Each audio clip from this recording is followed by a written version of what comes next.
شروع کرتی ہوں اللہ کے نام سے جو بے انتہا مہربان نہایت رحم فرمانے والا ہے۔ علم کیا نہیں، نشرح ہم نے کھول دیا، لکا آپ کے لیے، صدرک سینہ آپ کا، ووضعنا اور اتار دیا ہم نے، عنکا آپ سے، وزرک بوجھ آپ کا، الذی وہ جس نے، انقض توڑ دی تھی، ظہرک کمر آپ کی، ورفعنا اور بلند کیا ہم نے، لکا آپ کے لیے، ذکرک ذکر آپ کا، فإن پس یقیناً، مع ساتھ، العسری تنگی کے، یسرا آسانی ہے، ان یقیناً، مع ساتھ، العسری تنگی کے، یسرا آسانی ہے، فإذا پس جب، فرغتا فارغ ہو جائیں آپ، فانصب تو محنت کیجئے، وإلی ربک اور طرف اپنے رب کے، فرغب پس رغبت کیجئے۔ سورۃ الانشراح جس کا ایک نام سورۃ الشرح بھی ہے اور سورۃ الم نشرح بھی، یہ تین نام عام طور پر آپ کو مختلف مصاحف میں لکھے ہوئے ملیں گے۔ تینوں میں معنی ایک ہی ہے، مکی سورت ہے، پچھلی سورت کا تتمہ ہے یعنی کمپلیشن ہے۔ بعض کے خیال میں یہ دونوں ایک ہی سورت ہے، لیکن حقیقت یہ ہے کہ دونوں الگ الگ صورتیں ہیں، سورۃ الضحیٰ اور سورۃ الم نشرح۔ سورۃ الضحیٰ میں بھی رسول اللہ صلی اللہ علیہ وسلم پر اللہ سبحانہ تعالیٰ کے انعامات کا ذکر ہے، اور اس سورت میں بھی آپ صلی اللہ علیہ وسلم پر اللہ سبحانہ تعالیٰ نے جو انعامات کیے، احسانات کیے، ان کا ذکر ہے۔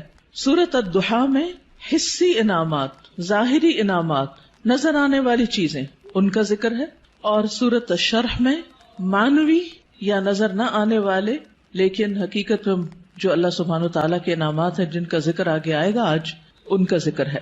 حقیقت یہ ہے کہ کوئی بھی نعمت کسی کو بھی جب ملتی ہے تو اس پر لازم ہوتا ہے کہ وہ اس کا شکر ادا کرے۔ سورۃ الضحیٰ کے آخر میں آپ صلی اللہ علیہ وسلم کو بتا دیا گیا کہ آپ شکر ادا کرنے کے لیے کیا کیا کریں۔ کیا بتایا گیا؟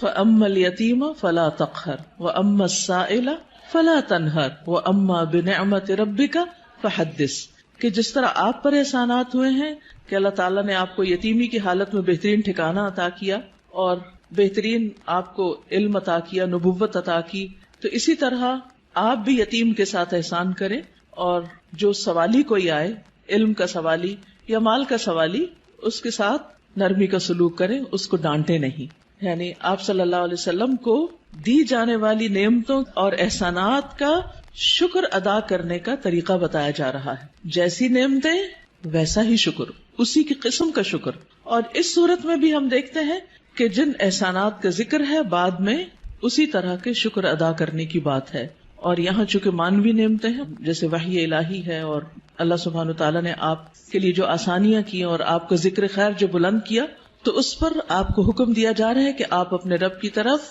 توجہ کیجئے، اس کی عبادت کیجئے، جب فارغ ہو جائیں تو بھی اپنے رب کی طرف رغبت کیجئے۔ انسان جب کسی بھی نعمت کا شکر ادا کرتا ہے تو اللہ تعالیٰ کا وعدہ ہے کہ وہ اس نعمت کو بڑھا دیتا ہے اور زیادہ عطا کرتا ہے۔ ہمیں بھی اللہ تعالیٰ نے مختلف طرح کی نعمتیں اور ٹیلنٹس دے رکھے ہیں، بعض اوقات ہم اپنے ان ٹیلنٹس کو فل کیپیسٹی میں استعمال نہیں کرتے، نتیجہ کیا ہوتا ہے؟ ہماری صلاحیتوں کو زنگ لگ جاتا ہے۔ لیکن جتنا زیادہ ہم ان کو استعمال کرنے لگتے ہیں، جتنا زیادہ ہم ان کو دینے لگتے ہیں، اور خاص طور پر اگر کوئی شخص دین کی دعوت دینے والا ہو یا تعلیم دینے والا ہو، تو ایک استاد یا ایک داعی جتنا زیادہ اپنے مدعو کے ساتھ یا اپنے طالب علم کے ساتھ، اسٹوڈنٹ کے ساتھ محنت کرتا ہے، اس کے لیے قربانی کرتا ہے، اس کو سکھانے کی اور اس کو دینے کی کوشش کرتا ہے، تو اس کا علم اور تجربہ اتنا زیادہ بڑھتا چلا جاتا ہے۔ نہ صرف یہ کہ علم اور تجربہ بڑھتا ہے، بلکہ شاگردوں کے دل میں اس کے لیے محبت اور اس کے لیے رسپیکٹ اور اس کی قدر کا جذبہ بھی اسی طرح بڑھتا ہے۔ ہم سب بھی اپنے اپنے وقت میں طالب علم رہے اور ہم سب جانتے ہیں کہ کس استاد کا ہماری نظر میں کیا مقام تھا، آج تک ہمیں یاد ہے۔ تو اسی طرح ہمارے شاگردوں کی نظر میں بھی ہر استاد کا اپنا اپنا ایک مقام ہے، اور کس کا مقام اور درجہ اور عزت اور محبت اور قدر زیادہ ہوتی ہے؟ جو اپنے شاگردوں کے لیے جتنا زیادہ مخلص ہوتا ہے، وہ علم دینے کے کام کو یا نبوت کا کام کو پیشہ نہیں ہوتا۔ یہ ایک اللہ سبحانہ تعالیٰ کی نعمت کا، اللہ تعالیٰ کے اس احسان کا کہ اس نے ہمیں یہ سب کچھ عطا کیا، اس کا شکر ادا کرنا ہوتا ہے، اظہار نعمت کرنا ہوتا ہے، اس کو شیئر کرنا ہوتا ہے، دوسروں کے ساتھ بانٹنا ہوتا ہے. اور انسانوں کی تعلیم و تربیت اور انسانوں کو کچھ بنانا یہ دنیا کا سب سے بڑا کام ہے. کیونکہ مادی چیزیں، پتھر توڑ کے گھر بنانا، کوٹ کے بجری سڑکیں بنانا، یہ بھی ایک کام ہے جو نظر آنے والی چیزیں ہیں، لیکن وہ تو ہمارے لیے مسخر ہیں، مطیع ہیں، فرما بردار ہیں. ہم جہاں چاہیں ان کو لگا دیں، جس طرح چاہیں ان کو رکھ دیں. لیکن انسان اتنی آسانی سے بات سننے والے نہیں ہوتے. ان کو مولڈ کرنا اور ان کو گھڑنا اور ان کو کچھ بنانا اور ان کو سنوارنا اور ان کو نکھارنا، جو نبی صلی اللہ علیہ وسلم کے فرائض منصبی میں سے تھا. اور یہی آپ کے بعد ہر استاد کی ذمہ داری ہے کہ وہ طالب علموں کو صرف انفارمیشن ٹرانسفر کرنے والا نہ ہو، بلکہ ان کے اندر کے پوٹینشل کو، ان کی صلاحیت کو، ان کے اندر پائی جانے والی مختلف جو قوتیں ہیں ان کو نکھارنے اور معاشرے کے لیے اور خود اس شخص کے لیے زیادہ سے زیادہ مفید بنانے والی. اور یہ کام والدین کے بعد استاد ہی کرتا ہے اور یہ اس کی بہت بڑی ذمہ داری ہوتی. تو اس پس منظر کو سامنے رکھتے ہوئے ہم اس صورت کا انشاءاللہ مطالعہ کریں گے کہ ہمیں کیا کرنا ہے. سوال یہ پیدا ہوتا ہے کہ کیا یہ احکامات جو اس صورت کے اندر آئے ہیں صرف نبی صلی اللہ علیہ وسلم کے لیے خاص ہیں یا اس کے بعد ان لوگوں کے لیے بھی جو آپ کے طریقے پر چلنے والے ہوں اور آپ ہی کے کام کو آگے لے کر بڑھنے والے ہوں. تو حقیقت یہ ہے کہ یہ سب کے لیے ہیں، آپ کے لیے خاص اور ہمارے لیے عمومی طور پر. تو آئیے دیکھتے ہیں سورت کو. اللہ سبحانہ وتعالیٰ فرماتے ہیں الم نشرح لک صدرک. الم کیا نہیں، سوالیہ انداز ہے اور یہ یقیناً کے معنوں میں ہے، قد کے معنوں میں. نشرح ہم نے کھول دیا. شرح کا لفظ ہوتا ہے کسی چیز کو چھوٹے چھوٹے ٹکڑے کر کے، جیسے گوشت ہے تو گوشت کے چھوٹے چھوٹے سلائسز کرنا، اس کو کاٹنا. تشریح سرجری کے لیے بھی آتا ہے. الم نشرح کیا ہم نے کھول نہیں دیا، لکا آپ کے لیے، آپ کی خاطر، کیا صدرک آپ کا سینہ. کیا ہم نے آپ کی خاطر، آپ کے لیے آپ کا سینہ کھول نہیں دیا، آپ کے دل کی تنگی کو دور نہیں کر دیا. اگر دیکھا جائے تو دنیا میں پائی جانے والی نعمتوں میں سے سب سے بڑی نعمت یہ ہے کہ انسان کو شرح صدر، سینے کی وسعت، دل کی وسعت، دل کا اطمینان نصیب ہو. ڈپریشن کیا ہے؟ دل کا گھٹنا، سینے کا تنگ ہونا، اندر کی تنگی، شح، بخل، انسان کے اندر کی ایسی کیفیات کہ نہ وہ اپنے سے راضی اور خوش اور نہ کسی اور سے. اللہ سبحانہ وتعالیٰ نے ہمارے دل کو ہر چیز سے مختلف بنایا ہے. باقی جتنی بھی چیزیں ہیں ان میں جب ہم کچھ ڈالتے ہیں تو وہ بھر جاتی ہیں، تنگ ہو جاتی ہیں.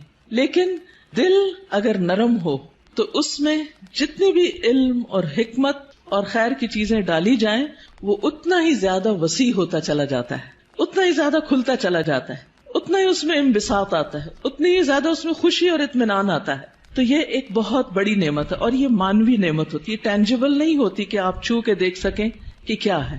پچھلی صورت میں ٹینجیبل نعمتیں تھی لیکن یہاں مانوی نعمتوں کا ذکر ہے. الم نشرح لک صدرک کیا ہم نے آپ کے لیے آپ کا سینہ کھول نہیں دیا. جب سینہ کھلتا ہے تو مشکل سے مشکل، پیچیدہ سے پیچیدہ اور کمپلیکیٹڈ معاملات سمجھ میں آنے لگتے ہیں. انسان چیزوں کی تہ تک پہنچنے لگتا ہے، اس کو گہرائی نصیب ہوتی ہے، اس میں وزڈم آتی ہے، اس میں ڈیپتھ آتی ہے اور انسان دور تک سوچنے لگتا ہے. ابراہیم علیہ السلام کا ویژن آپ دیکھیں کہ انہوں نے نبی صلی اللہ علیہ وسلم کے بھیجے جانے کے لیے دعا کی تھی 2500 سال پہلے. وہ کیسے، ان کو یہ ضرورت کیوں محسوس ہو گئی اور انہوں نے اپنی دعا میں یہ دعا کیوں شامل کی کہ اللہ ان کے اندر سے ایک شخص ایسا اٹھانا جو ان کی تعلیم و تربیت کرے. ہم ایسی بات کیوں نہیں سوچتے، ہمیں ایسے خواب کیوں نہیں نظر آتے؟ اس لیے کہ ہم صرف اپنی ہی ذات کے گرد گھومتے ہیں. سیلفش، دل چھوٹا ہے، نظر کوتا ہے، تنگ ہے، شارٹ سائٹڈ ہے، دور کی چیزوں کو نہیں دیکھ پاتے، صرف قریب کے فائدوں کو دیکھتے ہیں. آج مجھے کیا مل رہا ہے ہم اس کو دیکھتے ہیں، کل میری کوششوں کا صلہ کیا نکلے گا، کیا ملے گا مجھے، اس کی طرف ہماری نگاہ نہیں جاتی. لہٰذا جو لوگ شارٹ ٹرم گولز کے لیے کام کرتے ہیں وہ کوئی بڑا کام کبھی بھی نہیں کر سکتے، اور جو لوگ دور تک سوچتے ہیں اور وہ وہی سوچتے ہیں جن کے اندر وسعت ہوتی، جن کا دل بڑا ہوتا ہے، جن کی نگاہ دور تک دیکھتی. تو الم نشرح لک صدرک کیا ہم نے آپ کے لیے آپ کا سینہ کھول نہیں دیا. آپ کے لیے اللہ سبحانہ و تعالیٰ نے خیر اور بھلائی کے رستے کھول نہیں دیے، کیونکہ جب تک دل کھلتا نہیں، یہاں صرف دل کی بھی بات نہیں کی پورے سینے کی گئی، چیسٹ، اور چیسٹ کے اندر دل.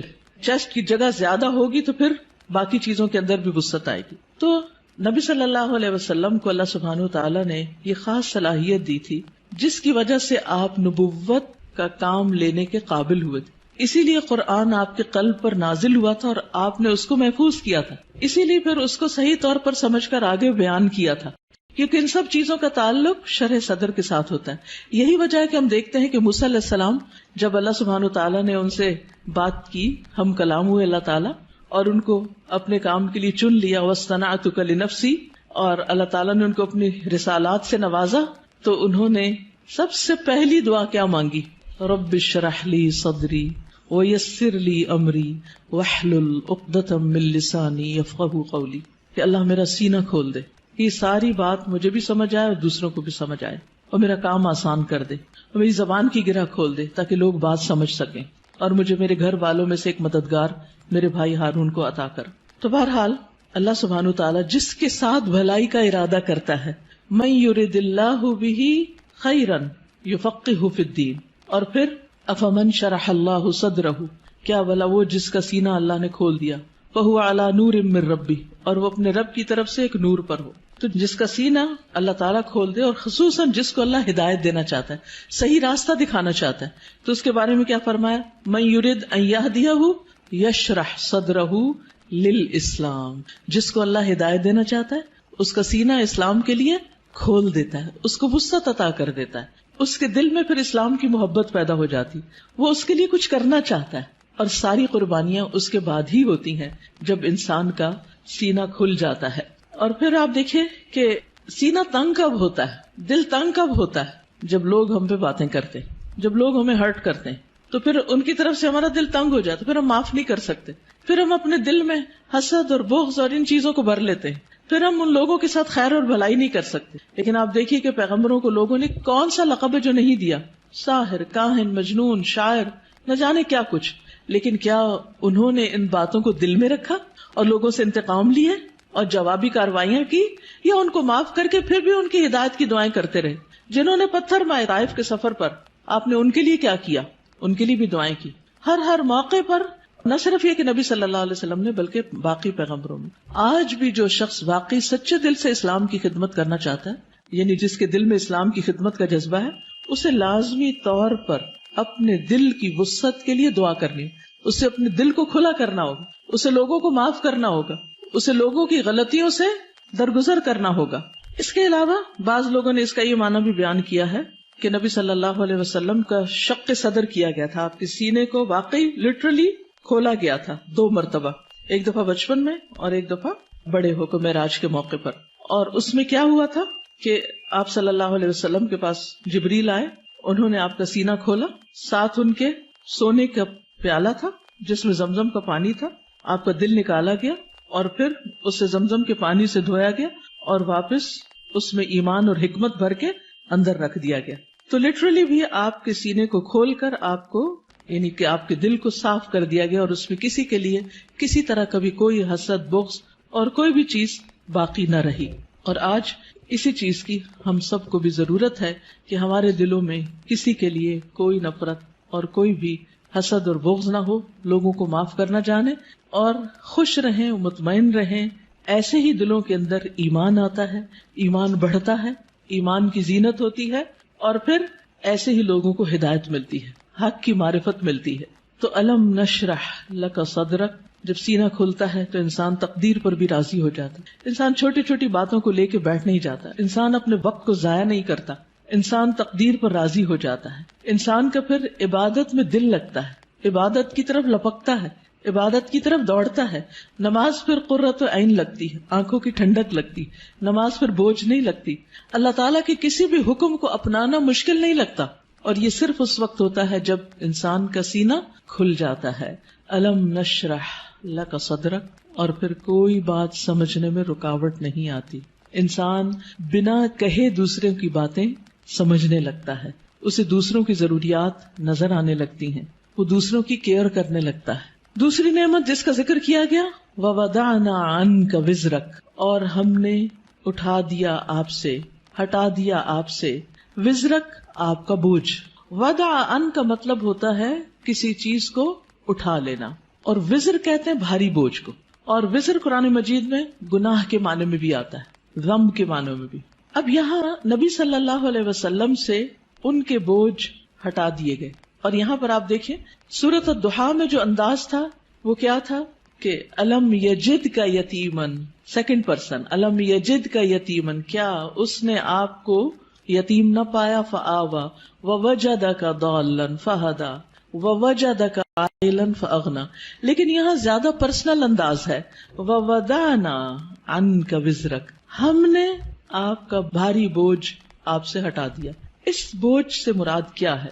اس کے کئی معنی لیے گئے ہیں۔ نمبر ایک یہ کہ آپ کے دل پر نبوت سے پہلے جو ایک خاص بوجھ تھا، آپ کے ذہن میں کچھ سوالات تھے جن کا آپ جواب چاہتے تھے، آپ زندگی میں کچھ کرنا چاہتے تھے۔ آپ صلی اللہ علیہ وسلم اسی لیے شہر کو چھوڑ کر پہاڑ پر چلے جاتے، ہرا میں چلے جاتے تھے۔